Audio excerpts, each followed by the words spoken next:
ኣብ ክልል ዓፋር ብዘጋጠመ ከቢድ ሓደጋ ትራፊክ ተጋሩ ዝርከብዎም ብዙሓት ስደተኛታት ሞይቶም ተባሂሉ። ቀዳማይ ሚኒስትር አብይ አሕመድ ንኣማኻሪኡ ኣቶ ጌታቸው ረዳ ብዘገርም መንገዲ ኣጥቂዕዎ። ኣቶ ጌታቸው ድማ ተሪር ዝተባሃለ መልሲ ንቀዳማይ ሚኒስትር መሊሱሉሎ ዝርዝር ኣለና። ምውሓስ ሉዓላዊ ግዝኣትን ውሑስ ምምላስ ተመዛበልትን ኣብዚ ዓመት ክፍጻሙ ዝተተሓዙ ቀንዲ ብሄራዊ ዋኒናት እዮም። ህወሓት እንኳዕ ንብርኻነ ልደቱ ብሰላም ኣብፅሐኩም ኣብፅሐና ንብል ዝኸበርኩም ተኸታተልቲ ዜና መቃልሕ ቲቪ ነዚ ሰዓት ዝበልናዮም ሓደሽቲ ምዕባለታትን እዋናዊ ዜናታትን ኢና ብቐንዲ ጀሚርናዮ ዘለና። ናብ ዝርዝሮም ክንሰግር ክሳብ መወዳእታ ተኸታተሉና። ሰናይ ጻንሒት።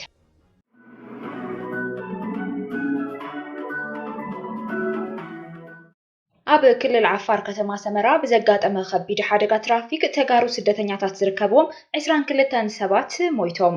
28 ታሕሳስ 2018 ኣብ ክልል ዓፋር ከተማ ሰመራ ብዘጋጠመ ዘሕዝን ሓደጋ ትራፊክ ህይወት 22 ሰባት ቀቲሉ ክሳብ 30 ድማ ብከቢድ ቆሲሎም ክብል ቢሮ ኮሙኒኬሽን እቲ ክልል ገሊጹ። እቲ ሓደጋ ከባቢ 11 ሰዓት ንግሆ ብዘይ ሕጋውያን ደለልቲ ተታሊሎም ናብ ወጻኢ ሃገራት ዕራብ ክሰግሩ ኣብ ጉዕዞ ዝነበሩ ስደተኛታት ዝጸዓነት ተጎታቲት መኪና ኣብ ኣደባባይ እቲ ከተማ ብምግልባጣ ዘጋጠመ እዩ። ሓላፊ ቢሮ ኮሙኒኬሽን ክልል ዓፋር ኣቶ መሐመድ ዓሊ ቢዶ ብዛዕባ እቲ ሓደጋ ዝሃቦ መግለጺ ዛጊድ 21 ሰባት ከም ዝሞቱ ተረጋጊጹ ከም ዘሎን ብሰንኪ እቲ ዘጋጠመ ጉድኣት ቁጥሪ ሞት ክውስኽ ከም ዝኽእል ገሊጾም። ብመሰረት እቲ በዓል ስልጣን በቲ ሓደጋ 30 ሰባት ብከቢድ ክቆስሉ ከለዉ 35 ሰባት ድማ ቀሊል መጉዳእቲ ከም ዝበጽሖምን ብድምር 65 ግዳያት ኣብ ሪፈራል ሆስፒታል ዱብቲ ሕክምና ረድኤት ይረኽቡ ከም ዘለው ገሊጹ። ኣቶ መሐመድ ነበርቲ ከተማ ሰመራ ሓይልታት ጸጥታን ሰብ ሞያ ጥዕናን እቲ ሓደጋ ግዳያት ናብ ትካላት ጥዕና ንምጓዓዝ ተዋደደ ጻዕሪ ከም ዝገበሩ ኣመልኪቱ። መንእሰያት ዘይሕጋውያን ደላሎ ካብ ዝኣተውዎ ናይ ሓደጋ ህይወት ክቁጠቡ ኣብ ሃገሮም ዘሎ ዕድላት ክጥቀሙ ከም ዘለዎምን እቲ በዓል ስልጣን ክልል ዓፋር ገሊጹ። መንግስቲ ክልል ዓፋር ንቤተሰብ ግዳያት ሓዘኑ ብምግላጽ ዝተጎድኡ ኣድላይ ደገፍ ንክረኽቡ ነቲ ኩነታት ይከታተል ከም ዘሎ ኣፍሊጡ። እቶም ኣብ ተጎታቲት መኪና ተጻዒኖም ብወገን ክልል ዓፋር ገይሮም ናብ ጅቡቲ ትንቀሳቀስ ከም ዝነበረት ተገለጸላ መኪና ካብ ትግራይ ንክልል ኣምሓራን በዝሒ ስደተኛታት ጽዒና ከም ዝነበረት እዩ እቲ ጸብጻብ ኣመልኪቱ ዘሎ። ቀዳማይ ሚኒስትር አብይ አሕመድ ንኣማኻሪኡ ኣቶ ጌታቸው ረዳ ንብዙሓት ብዘገረመ መንገዲ ኣጥቂዕዎ። ኣቶ ጌታቸው ረዳ ድማ ተሪር ዝተባሃለ ግብረ መልሲ ሂብዎ። ናይ ክልቲኦም መራሕቲ ምልልስ ኣብ ሓደ መድረኽ ነጠፍቲ ማሕበራዊ ሚድያታት ብሰፍሓት ይቀባበልዎ እዮም ዘለው። መበል 75 ዓመት ምስረታ ዩኒቨርሲቲ ኣዲስ ኣበባ ቅድሚ ሂደት መዓልትታት ብዝተኻየደ ፎረም ቀዳማይ ሚኒስትር አብይ አሕመድ ሓዊሱ ኣማኻሪኡ ኣቶ ጌታቸው ረዳ ካልኦት ሰበስልጣናትን ምሁራት እቲ ዩኒቨርሲቲን ተረኺቦም እዮም።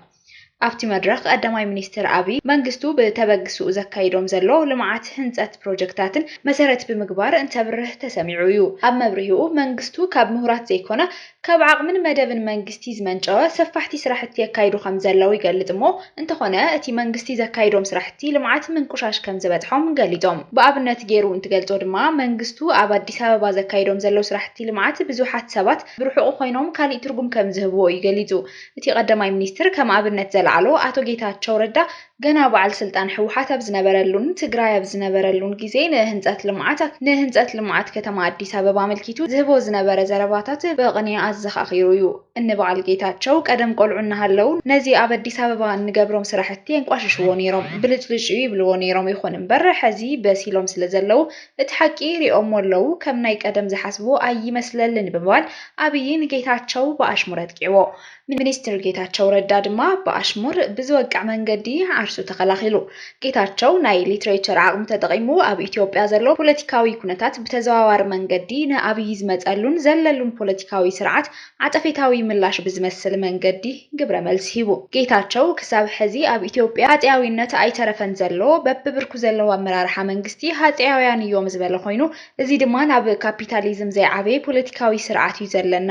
እዚ ኣብ ምቕያር ድማ ምሁራት ክትሰርሑለኩም ንመንግስቲ ከይትጽበዩ ባዕልኹም እውን ሰርሲርኩም ክትኣትዉ ዝግበአኩም ብምባል ነጊርዎም። ከመገላልጻ ኣቶ ጌታቸው ረዳ ድማ ሃፀያዊነት ፖለቲካዊ ኢትዮጵያ ከም ሕብረተሰብ ሰበስልጣናት ግብሪ ይእክቡ እሞ ተመሊሶም ነቲ ዝጠመየ ማሕበረሰብ ካፍቲ ዝኸፍሎ ግብሪ እዮም ኣፉ ክመልእዎ ዝፍትኑ ይብል። እዚ ድማ እቲ ሕብረተሰብ ባዕሉ ካፒታል ፈጢሩ ባዕሉ ዝኽእለሉን ኣብ ልምዓት ሃገር እውን ኣበርክቶ ግቡኡን ክገብር ከም ዘለዎ ብምግላጽ እንተኾነ ግና ሰበስልጣናት ብሰንኪ ንስልጣኖም ዝሪኡሉን ዘሽርፍሉን መንገዲ ናይ ገዛኢ ወይ ድማ ሃፀያዊ ስነ ኣእምሮ ስለ ስለዘለዎም ነቲ ንዘመናት ዝመጻናሉ ፖለቲካዊ ኸይዲ ምቕያር ከቢድ እዩ ክብሉ ንቀዳማይ ሚኒስትር አብይ አሕመድ ብቐጥታ ዝምልከት ዝመስል ግብረ መልስ ሂቡ። ከምቲ ዝፍለጥ ቀዳማይ ሚኒስትር አብይ አሕመድ ናብ ስልጣን ክመጽእ ከሎን ቅድሚኡን አዲኡ ብመጽባዕን ትንቢትን ሻብዓይ ንጉስ ኢትዮጵያ ክትኮን ኢኻ ትብሎ ከም ዝነበረት ዝገለጸሉ መንገድን ኣብ ትሕቲ ናቱ ጥራሕ ዘይኮነስ ወሳንነት ስልጣን ተደሪኹ ነቲ ሃገር ዝመርሐሉ ዘሎ መንገዲ ከም ሃጽያዊ ገይሮም እዮም ብዙሓት ፖለቲከኛታት ዝገልጽዎ። አቶ ጌታቸው ረዳ ድማ ነዚ ይመስል ብቅኔን አሽሙርን ገይሩ ሃጽያዊ ፖለቲካ ኢትዮጵያ ገና ከም ዘይተቀየረን ከም ዘሎን ተሪሩን ተዛሪቡን መልሲ ይብሎ። እዚ ምስ ክልቲኦም መራሕቲ ኣብ ማሕበራዊ መራኸቢታት ኣዘራራቢ ኮይኑ ብዙሓት ይቀባበልዎ ኣለዉ። ሙሓስ ኣብ ትሕቲ ወረርቲ ዘሎ ሉዓላዊ ግዝኣት ትግራይን ውሑስ ምምላስ ተመዛበልትን ግድን ክፍጻም ዝተተሓዘ ቀንዲ ብሄራዊ ዋኒናት እዮም። ወሃቢ ቃል ውድብ ህዝባዊ ወያነ ሓርነት ትግራይ ህወሓት ኣይተ ሚካኤል ኣስገዶም ኣብ ዝተፈላለዩ ጉዳያት ጠሚቶም ንጋዜጠኛታት ኣብ ዝሃብዎ መብርሂ እዩ ነዚ ዝገለጹ።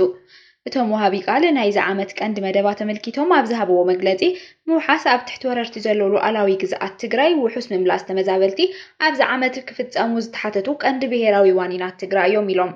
ግዝኣታዊ ሓድነት ትግራይ ብዘይ ምርግጋጹ ተመዛበልቲ ናብ መረበቶም ብዘይ ምምላሶም ብሓፈሻዊ ውዕሊ ፕሪቶርያ ብዘይ ምትግባሩ ህልውና እንቃለሰሉ ዘለና ህዝቢ ናብ ሓደጋ ወዲቑ ይርከብ ብምባል ትዕግስቲ እውን ገደብ ስለ ዘለዎ መንግስቲ ፌደራል ነቲ ውዕሊ ናይ ምትግባር ሓላፍነቱ ክዋጻእ ማሕበረሰብ ዓለም እውን ግቡእ ጸቕጢ ክገብር ሓቲቶም። ተኣፋፊ ዞባዊ ኩነታት ብምግንዛብ ማእኸል እቲ ድባብ ስለ ዘለና ኢኮኖሚ ቁጠባና ውሽጣዊ ሓድነትና ተዓጻጺፍና ምጥንኻር ኣብ ዝጥለበሉ መድረኽ ንርከብ ኢሎም።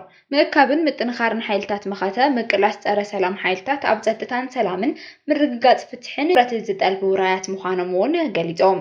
ነዚ መድረኽ ብዝምጥን መልክዑ ጽሬት ውሽጢ ውድብ ከም ዘካየድን መሪሕነት ውድብ በብደረጁ ካብ ላዕሊ ክሳብ ታሕቲ ናይ ምዕራይ ስራሕቲ በብእዋኑ ተጠናኺሩ ከም ዝቕጽልና ኣፍሊጦም። ሰፊሕ ጸገም ሰናይ ምምሕዳር ኣዋህባ ግልጋሎት ኣብ መሬት ማዕድን ቤት መዘጋጃ ትካላት ፍትሒ ሰፊሕ ግዕዝናን ብልሽዋት ኣሰራርሓን ኣብ ጸገም ዝኣተዩ ሕደራ ሃፍትን ንብረትን ከባብያውነትን ድሕረትን ንምቕራፍ ከም ዝስራሕ ገሊጾም። ሕዚ ኣብ ዕጽዋን ከባኒና ዘለና ዝበሉ እቶም ወሃቢ ቃል ብፓርላማ ዝተፈቐደ በጀት ተዓጽዩ መሰረታዊ ሸቐጣት ተኸልኪሎም ትካላት ትግራይ እናተዓጸዋ ኮነ ተባሂሉ ትግራይ ንምድኻም ይስራሕ ብምህላው ብውሽጣዊ ዓቕምና ክንፈትሖ ይግባእ ኢሎም። ዓርሰ ምርኮሳና መግለጺ ሉዓላውነትና እዩ ዝበሉ ኣይተ ሚካኤል ኣስገዶም ክረምታዊ መደባት ብምኽንባት ናብ ናይ ሓጋይ መደባት ምስግጋር ከም ዘድልን ኣብ መስኖ ሃፍቲ ተፈጥሮ ሃፍቲ እንስሳን ምንጣፍን ዝቕጽል ክረምቲ ምድላውን ይግባእ ኢሎም። ኣብ መወዳእታ ከም ውድብ ህወሓት ዝቐረቡ መግለጽታት እንቶም ብዕላዊ መንገዲ ውድብ ዘቕመጠቶም መመራርሓ ዝውሃቡ እምበር ካልኦት ኣብ ዝተፈላለዩ ሚድያታትን መድረኻትን ብድጋፍ ይኹን ብተቃውሞ ብውልቆም ዝቐርቡ ኣካላት ናይ ውልቆም ሓሳብ ምዃኑ ኣተሓሳሲቦም። ሚኒስትር ጉዳያት ወጻኢ እስራኤል ንፈለማ ግዜ ኣብ ሶማሊላንድ ወግዓዊ ምብዛሕ ኣካይዱ።